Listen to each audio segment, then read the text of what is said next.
If you know you're a good person, but your first reaction to feedback is, no, no, no, I don't have this. I'm a good person. Look, look, I'm giving you this. I'm loving in this way. I'm loving in that way. Why are you trying to tell me that I'm like there's a shortcoming here, like I'm doing something wrong to you?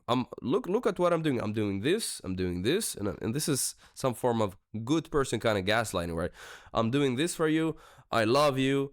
I always care about you. Ask yourself, right? Ask yourself, am I a bad person? Do you think I hate you? I love you, right? I'm doing this, and I'm doing this, and I'm doing this. If your first reaction to me giving you feedback is this, it's narcissistic. It's good person packaged kind of gaslighting. All right? I'm not saying you're a narcissist, but people with insecure attachment styles have narcissistic traits. Some of them are on the extreme side of attachment disturbance, because there's the attachment style, and on top of it builds up the personality disorders. Attachment style develops in the first 2 years of life, and that's like the groundwork for developing shadows on top and limiting beliefs and personality structure.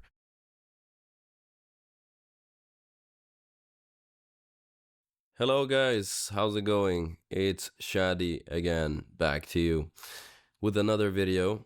And I've been sick for quite some time, actually. Like, I have this cough.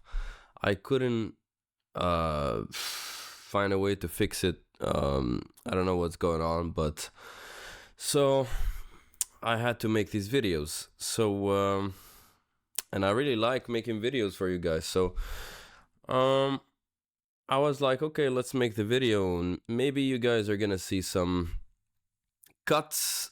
I might leave the coughs in the video. I got no idea. We'll see how it's gonna turn out. But if you see so many cuts in this video, it means that I'm coughing like a MFer, you know what I mean? And yeah, never mind it. And so today I would like to talk about communication style and narcissistic traits in communication style. And you could apply what I'm talking about in dating, in business, in friendships. And what I'm about to share with you guys today is from my personal experience with friends and family, and my own patterns, what I discovered in myself, what I transformed in myself, also things that I'm still working on. And by the end of this video, you will discover some patterns that are quite insidious, quite destructive to your communication style, but of course to the person that you're talking to.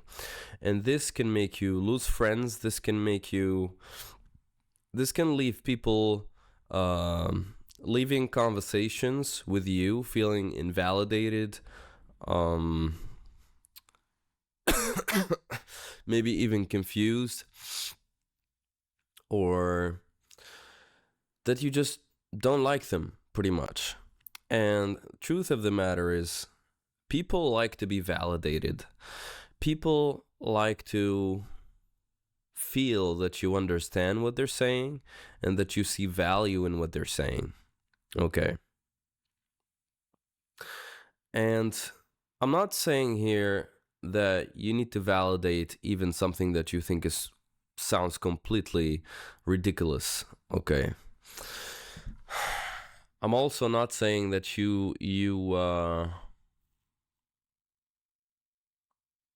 need to validate your friends, your romantic partners, family members, business partners, when they're completely in the wrong and you could see that they're going in a very wrong path.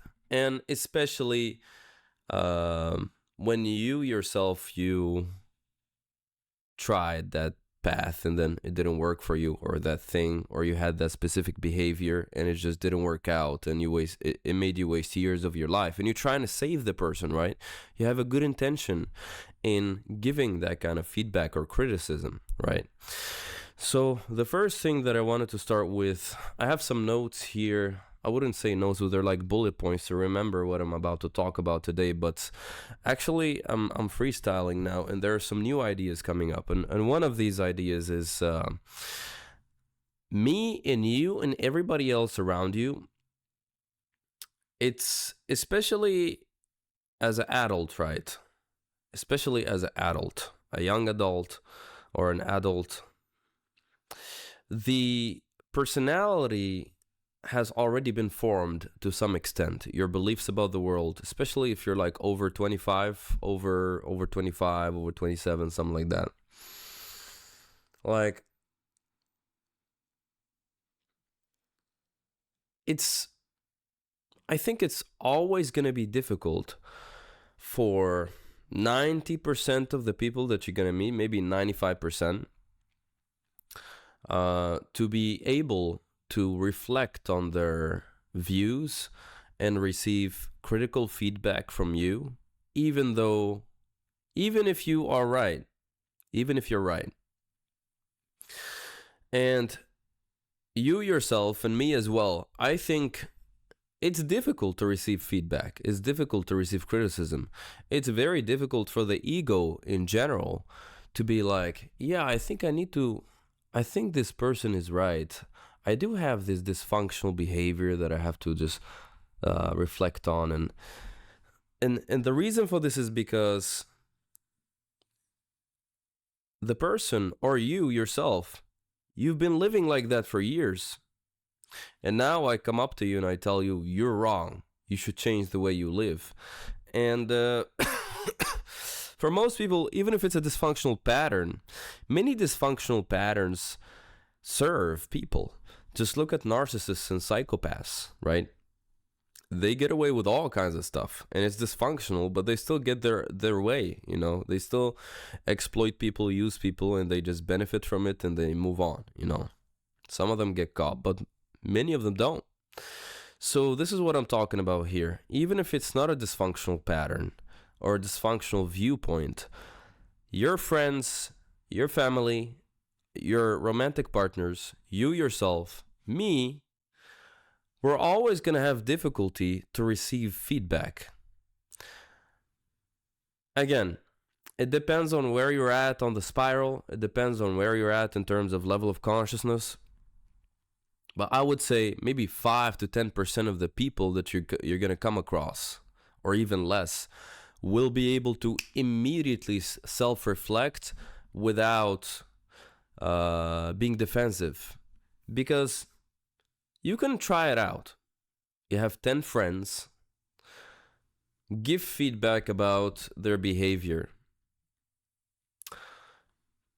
I highly doubt that even one of these people, 1 out of 10, would be able to maybe be like the first reaction, like, oh yeah, I will look into it. Thanks for the feedback, you know? It's very difficult for people to do this. So if you want to give feedback to other people, so yeah, the video is not about feedback, but this is something that came up right now that is also very connected to what we're talking about for today. So I think the best thing to do is to first validate the other person's point of view. Let's say you're talking about psychology with your friend, and they said something. Maybe they said like, "Oh, all women are XYZ negative traits," you know.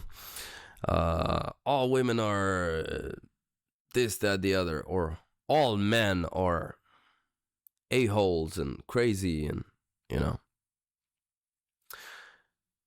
You can see the generalization, you can see the projection, but clearly, and especially if there's a very big emotion behind the conviction, the belief, makes sense that the person is not going to be able to receive new information, because you can see that it's not just a thought, it's also charged with a very strong negative emotion. So you got to be careful with how you're going to help your friend if you want to see the truth. Okay. So in this case, what I would recommend is to validate somebody's perspective, because even if it's an extremely dysfunctional perspective, there's always going to be, if not for you, benefit and value for that person. It's serving a survival value. This is why they keep that belief. This is why they still are who they are today. Obviously, also, they survived so far having these crazy beliefs. So that means it's serving them to some extent. So my advice is to validate the person first. And I'm not saying agree with them completely. Again, you could speak from the point of view of like, all perspectives can be valuable to some extent to the person sharing the perspective. Okay, so you can offer your point of view on how the other person's perspective or opinion is valid to some extent, and talk about that for a little bit. Many people are like, you share something with them, they just say like 2 words about what you just said. Oh yeah, you're right. And then immediately they start talking about themselves. No. Just take like 5 to 10 sentences where you're just talking about, oh, I can see how this applies here and how this applies there. Now the person feels validated. Okay, the person feels validated. They're not gonna immediately get defensive like this, you see. And I'm not a master at this either, okay? And this is not a manipulative technique. This is about making people feel that you like them, that they're validated by you, that you understand them. We're just offering delight and understanding and making people around us feel seen and heard. All right. And I had this problem for a very long time so let's dive into the main topic of the video. I had this problem for a very long time, actually. I started fixing this maybe 2 years ago or so. Now it's much, much better, but I still see it here and there. And I see it also in some friends or family members where as soon as the person finished talking, I immediately jump into explaining how I don't say that they're wrong, but indirectly I talk in a way that I have a better way of looking at things, you see. And it also comes from this kind of most people like myself with anxious attachment style, or like myself, I would say I'm half anxious, half secure so far, because I did a lot of work on myself, but still there's some things to fix. Anxious, but it's not just about attachment styles, right? You could also find this in avoidance and disorganized people, in some secure people also. So it's not really, but yeah, it can be driven by people with especially people with anxious attachment style. They have this savior complex where you want to save everybody. And that comes from fear of abandonment, from anxiety. You don't want to lose people around you. What I'm talking about here is very deep-rooted core beliefs of anxious attachment, and also disorganized attachment, leaning anxious. From my experience, digging into my memories and doing a lot of memory work and doing lots and lots of energy healing and shadow work for myself and clients, I discovered that it comes from this savior complex where you want to save people because you want to keep them, because you're scared of losing them. Why? Because you just don't want to be alone. Because being alone, if you have anxiety, doesn't matter your attachment style, but again, in specific anxious attachment, if you have anxiety, it's gonna if you have fear of abandonment, it means you have fear of being alone. Why? Because as a kid, being alone, for some reason, your mind, your brain got wired in a way to experience loneliness as incapacity, incapability. So that means you cannot face the world by yourself if you're alone. This is why it's scary to lose romantic partners. But it's just a limiting belief. It's a perception. Even as an adult, you have this unconscious forgetfulness of your own self-agency, of your own capability and capacity to face the world. And this is why you're scared of losing people around you. And again, one of the facets of anxious attachment is, and also I'm just talking again in specific anxious attachment, but you could have another attachment style. You could also have this problem, okay? One of these facets is the savior complex, where, and it also manifests in conversations where you're talking to a friend. Every time they say something, they share an opinion, immediately you talk and focus on the first sentence, right? The first sentence that comes out of your mouth. Sorry about that. So the first sentence that comes out of your mouth, right? Immediately you start sharing your own perspective, but and also when you're using the word but, yeah, but I think that life works this way or that way, right? Yeah, but I see it in this other better different way, right? So another thing that you could have is this good person complex. Again, specifically with anxious attachment style, where you really do believe that you're a good person, and you are to a great extent. You have a lot of overactive empathy, you have all kinds of stuff, you have so much to give. However, people who have anxiety, especially fear of abandonment, let's not specifically speak of any specific attachment style, you do have this damn, I lost my train of thought. I need to focus. So as I was saying, so especially with people with anxious attachment, no, especially with people who have fear of abandonment, including anxious attachment style, of course,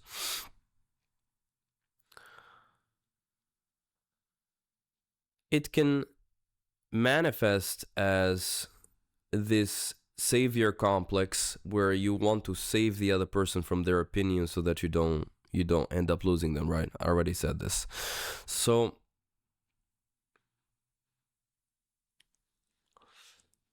you will notice, oh yeah, I remember what I wanted to say. So you have this good person complex also, and this good person complex, there's a savior complex and the good person complex. This is the narcissistic core, or the narcissistic engine of anxious attachment style. This is where you I had to fix this in myself, right? Where if someone is talking to me in the past, right, before I fix this, I remember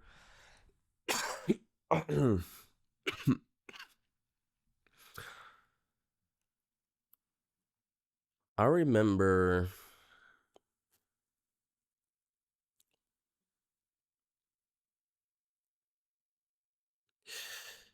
if I'm listening to a video like this video that you're watching right now, I would have these deeply unconscious feelings, and like, you're always gonna hear it in your mind.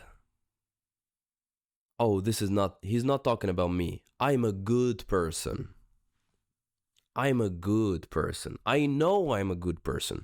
The problem is that, again, people with fear of abandonment, savior complex, anxious attachment style, or people who are listening to this video and who resonate with what I'm talking about, you don't have to be anxiously attached. You have this where you could actually be a good, likable, and lovable person. And you're giving so much in many different ways in all of your relationships. But maybe you're still making people feel like irsed in many ways, many times, or in just one or two aspects. Imagine you're an amazing person, but you have this one thing that still makes people around you feel invalidated. So guys, What I'm talking about here is release the good person ego, okay? Drop this, I'm a good person, I don't have what you're talking about. What if I told you that the only way to know if you suffer from what I'm talking about is to actually do a specific psychological process for the next, maybe a metacognitive kind of meditation, which I'll share with you guys, to kind of assess where you're at in terms of these dysfunctional patterns.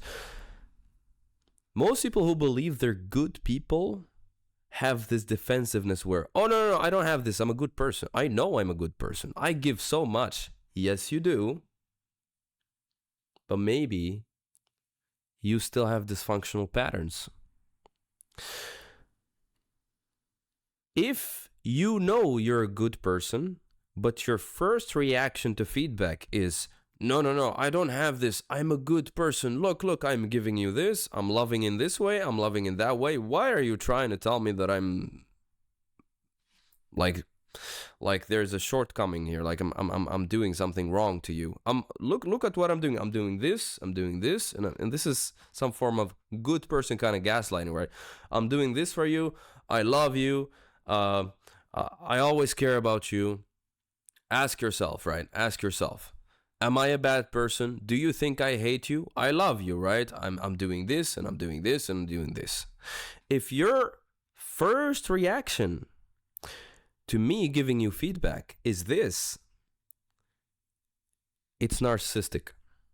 It's good person packaged kind of gaslighting. All right?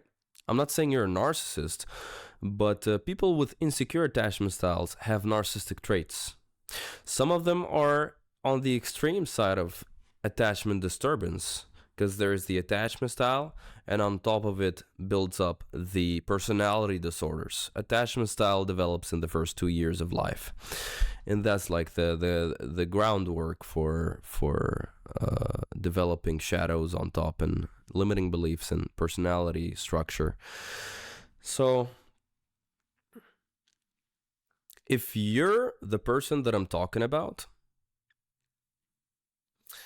you have to train yourself every time you receive feedback. Just become aware of it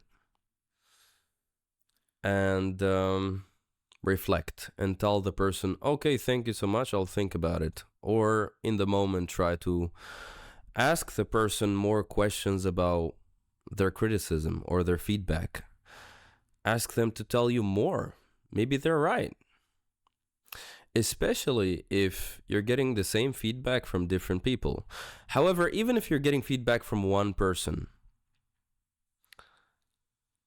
I think you should listen to it, because maybe, especially if this person is like well versed in psychology, maybe they're a coach like myself, or they're like a therapist, or somebody who knows what they're talking about and they read a couple books, or you know what I mean. Someone who's secure.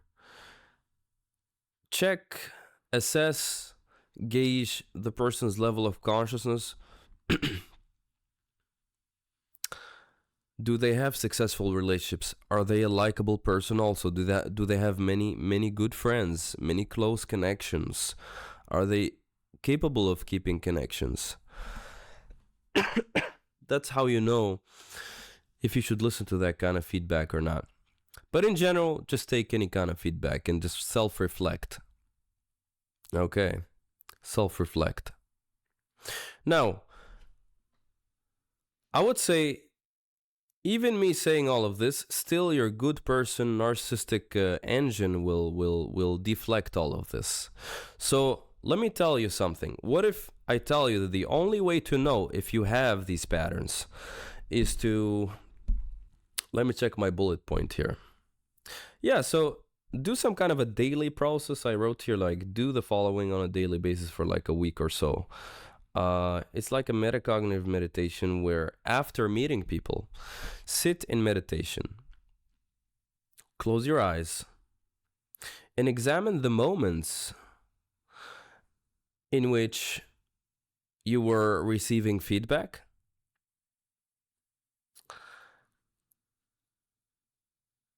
And You could also write them down. Next time you're gonna meet friends, you can go home and just close your eyes.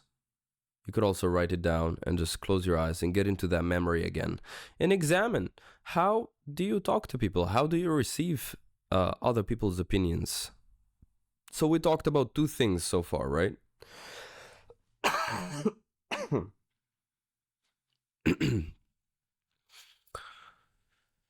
We talked about two things: receiving feedback. So metacognitively examine moments in which you receive feedback and check what is your first response and try to fix that. Okay? I told you how you fix that. I don't want to lose my train of thought again, get into more details. And the second thing is what I told you, which is like, when people are sharing their opinions, do you have this, yeah, but I have a better kind of point of view, trying to save the person and upgrade them, upgrade their opinion, because you, deep down, you feel like you know better, you see, or you want to save them.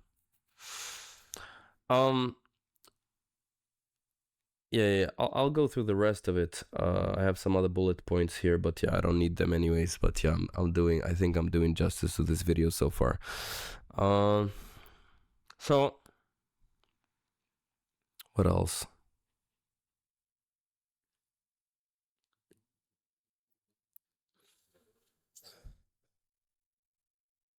This savior kind of complex, right? Where you're trying to share a better opinion just because you think that you have to save the person, also comes from my experience in my own healing on myself. It comes from this kind of belief where you have to save people. You are responsible for their happiness. You are a good person who needs to take care of everybody. You also can derive validation from saving others. This also makes you usually end up in like dysfunctional relationships where you want to save people who are pretty much lost causes or narcissists, psychopaths, or cannot be saved. All right. You may or may not have this whole list of limiting beliefs I'm talking about. Maybe you have one or two, maybe not. So some things will click, some things won't. Okay, so just remember that.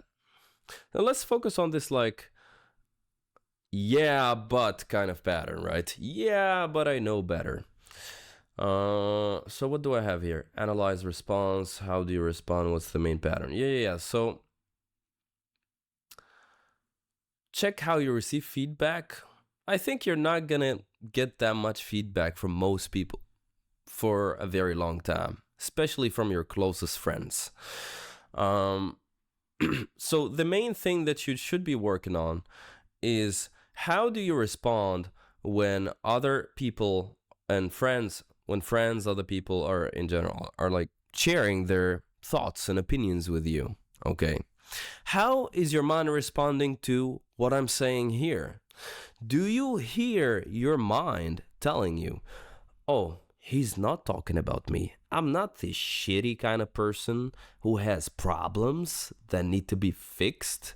I have so many friends, and then your mind is going to start to like bring up all this BS, like proof, right?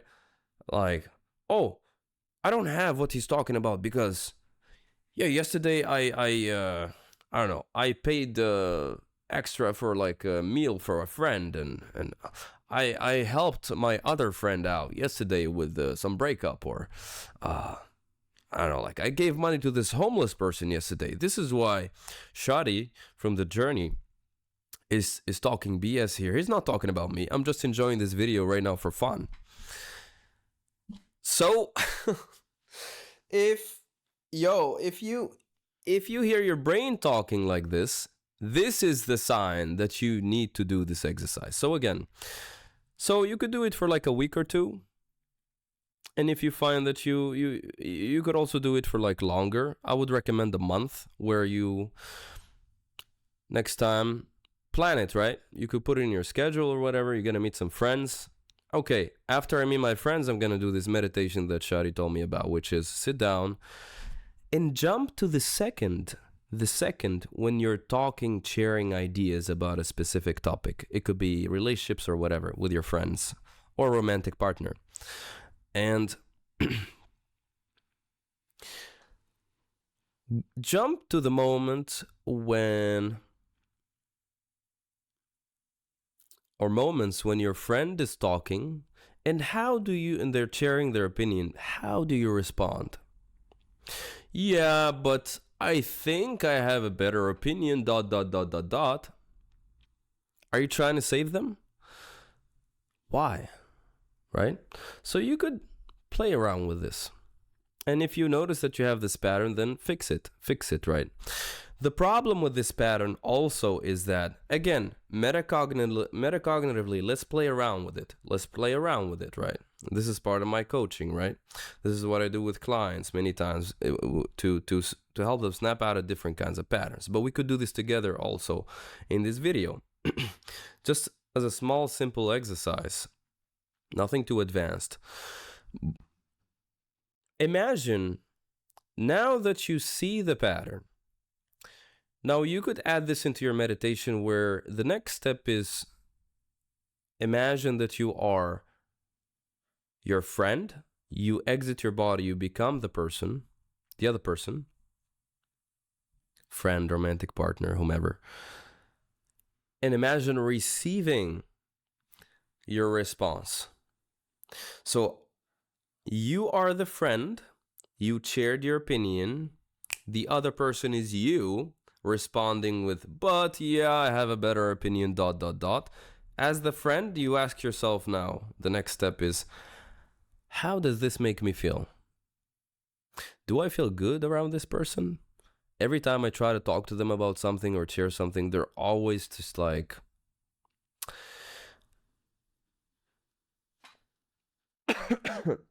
invalidating, right? Again, myself, I didn't have it too extreme. It was stealth. It was very subtle. And I think most of the friends I had, they didn't really notice it. Or maybe I had, because I changed friends throughout, my circle of friends changed. Maybe one or two people stayed, but for years. But then like my circle of friends changed drastically in the past couple of years, because I'm always improving also. Maybe also they didn't experience that invalidation because they too have insecure attachment style, and many people, they're not aware of their needs. And one core need of friendship, secure friendship or partnership, is to feel validated, to be delighted in, right? Again, details. I'm not saying you should sugarcoat when you see something that is completely wrong. For the most part, most people are doing their best, and unless you have friends and you're the kind of person who is not really thriving, not interested in self-development at all, you know? In that case, what the F are you doing on this channel? F off. Okay, right. So you do that, right? Do that for like a couple weeks, and you will rewire this pattern. Because these narcissistic traits, as soon as you notice how it affects the other person and how the other person feels, bam, it's gone. And I was able to get rid of them in maybe a week or two, literally. And then it got better and better and better. Another thing would be, I want to talk about this in some other video, but yeah. Let me finish first the first one. I don't want to get scattered again. So let's finish this one first. So I still have something to add here.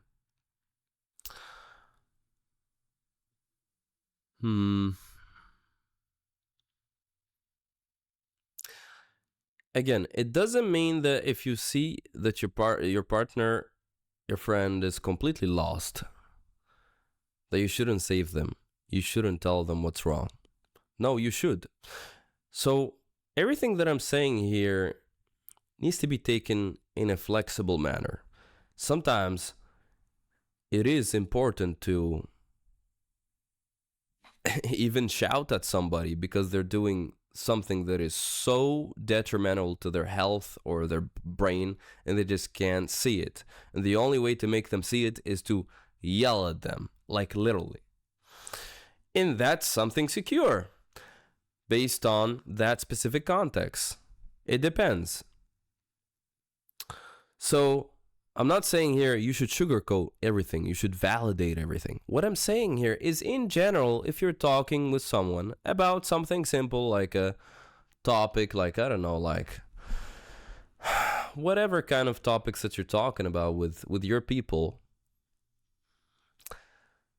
notice, do you validate their opinion? Do you get into the details with questions about their opinion before sharing your own ears? Or do you just start talking about your MFing self immediately? And notice how that feels like to you on the receiving end of that. So validating people, making people feel good, getting into the details, asking questions about their opinion, about their thoughts, makes them feel validated and makes them, and by the way, it's not even a technique. I had to learn this.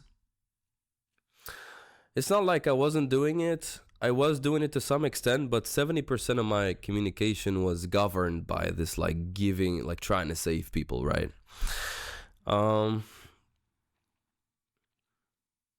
So yeah, so fix that. Now, the next thing, what else I wanted to talk about? Let me check my notes. Write down the pattern, imagine, yada yada, you're the other person, one of my unconscious. Yeah, so let me run through other things that you need to work with, guys, okay? Now, when it comes to, again, in specific, anxiously attached people, disorganized people, in specific, but it's not exclusive, okay? But in specific, there are other things that you need to work on, which is like, do you joke too much? Are you the kind of person who always cracking jokes all the time? Again, sit with yourself and check, why am I doing this? Your ego good person mind is going to be like, well, I feel good when I joke and I'm making other people laugh. Yes, but many comedians have so much anxiety and they have so much validation problems. That's why they're cracking all kinds of jokes. Many of them are very popular, by the way, very successful people. So the joker pattern also was something that I had to fix. And anytime I felt, yeah, so you do the same exercise. You sit with yourself, close your eyes, get into these moments where you cracking jokes. The second where the joke is coming out of you, and ask yourself, am I doing this to fill in the blanks? To keep the conversation going? To fill in silence because I'm nervous in silence? Maybe on a date, I had it in myself, like when I first started dating. Also, in many of my clients, my dating clients, they're like,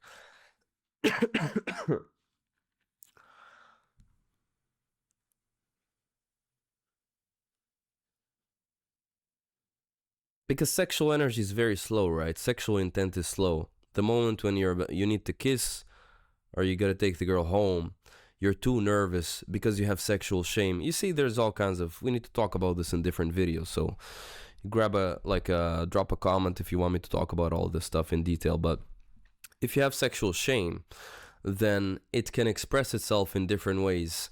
One of these ways is like the joker pattern, where you're like always joking.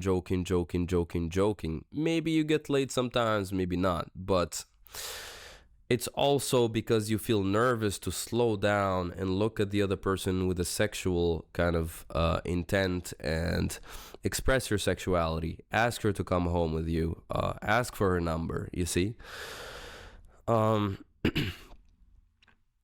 It could also be because check eyes on you. How do you feel when the girl is looking at you on the date?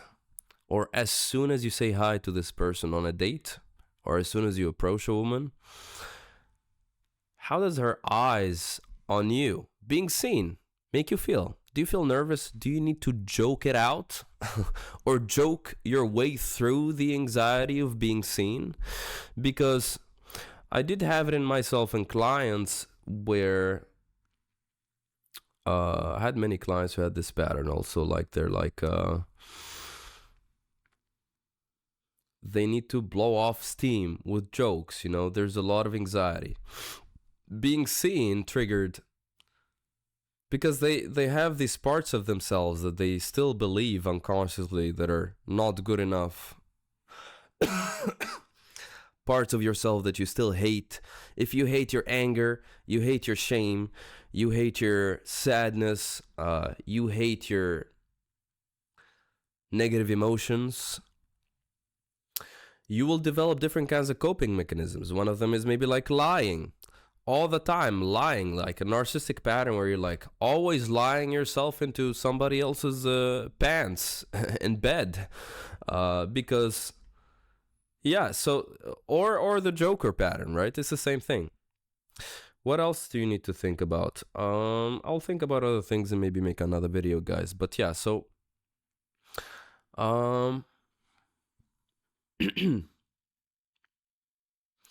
so yeah, these are things that you need to work on, okay? I still have another video coming up. I don't know when, but it's on Grice's maxims and anxious attachment style. Other attachment styles as well. So in general, also check the content. How much do you talk compared to the other person? This is something really big that I had to fix in myself. Do you talk so much? It is a problem, man. For years, I would say 25 years of my life, I spent them talking so damn much in conversations. Somebody asked me one single question and I just talk for like 30 minutes. There's another person there who also derive joy. I know it feels good for you to talk like a MFer for like 1 hour straight. If I ask about your opinion, it feels good because the attention is on you. That's why you keep talking and talking and talking. Also, again, from my experience, it's part of anxious attachment style, fear of abandonment. Like, you're trying to keep the attention on you because a part of you thinks this is one reason, okay? There could be many. Different clients of mine had different kinds of reasons, but one of them, mine, at least, trying to keep the attention on you by talking too much. Because guess what? If the attention is not on you, unconsciously you believe that you're going to lose this person. They're going to abandon you. So, become aware of talking so damn much. How?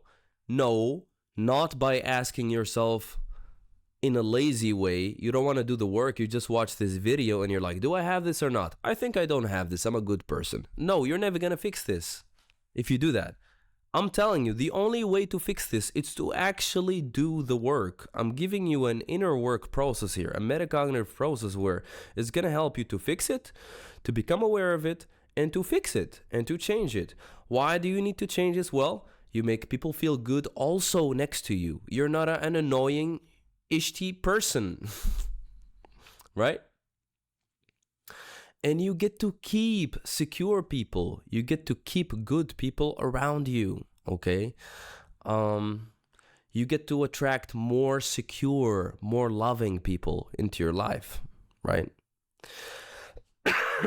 More often than not, you still have the friends that you have, even with these patterns, because they themselves have dysfunctional beliefs to the point where they're not aware of their needs. They're not aware of their needs. Probably if you fix this, you're going to need to change your friends also. Because probably they like you because you do interrupt them all the damn time. And they have a belief that they deserve to be interrupted, for example. Talking too damn much. Again, sit down in meditation. And when do you catch these patterns? Again, if you know you're going to meet friends today, that's the day where you do the process. If you know you're going to meet up with your girlfriend today, or if you have a partner, you're living together, then you have so much to work with, right? So every day, every other day, you could sit down for 5 minutes and just check, how did I respond to the person? How do I receive feedback? And again, guys, the first sentence that comes out of your mouth, as soon as the other person finished talking, that's when you find the pattern, not after. The second you start talking, are you defensive? Do you talk so damn much for 1 hour? Right? Check it out. Grice's maxims, right? Grice's maxims. Do you violate Grice's maxims? This is how secure attached people speak, right? Most people with insecure attachment style, based on Daniel P. Brown's work on attachment repair, most people with insecure attachment style, let me check the image here. Yeah, quality, quantity, relevance, and manner. So the way you talk, like, do you scatter? As you can see, sometimes I still get lost and I still like go like this, but I worked on this for the past at least 2 to 3 years. Wait, was it 2 to 3 years? Maybe like, no, I realized I had this like 3 years ago. 3 years ago. I did so much work on myself, but I never really thought that my communication style can also remain insecure, even though I built a lot of emotional security in myself. Talking too much, the quality, the relevance. Grice his maxims. Grice, maxims. Check it out. Insecure attached people, they violate Grice's maxims. They talk too much or they talk too little. Most anxiously attached people, you ask, how are you doing? And they just start talking about the effing universe for the next 2 hours. I mean, I'm exaggerating, but some of them actually do. The other thing is they interrupt a lot. They interrupt you all the time. All the time. Or as soon as you finish talking, you could hear this, yeah, but I have a better opinion. Okay, guys, so it was nice to talk to you guys again. As you can see, I'm still sick.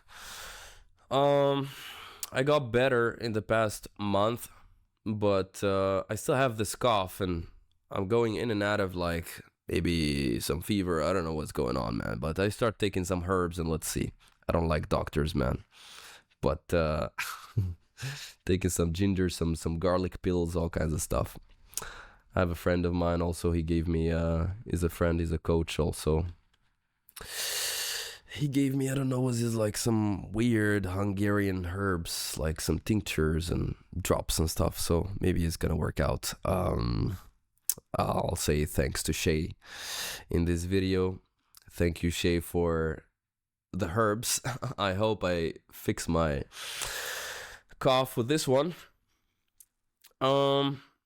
Thank you guys for watching. It was nice to see you guys, and I'll see you in the next video. Comment down below if you want me to expand on one of the things that I spoke about today. Sorry if it's a little bit long, but yeah, so that would be it for today, and see you soon.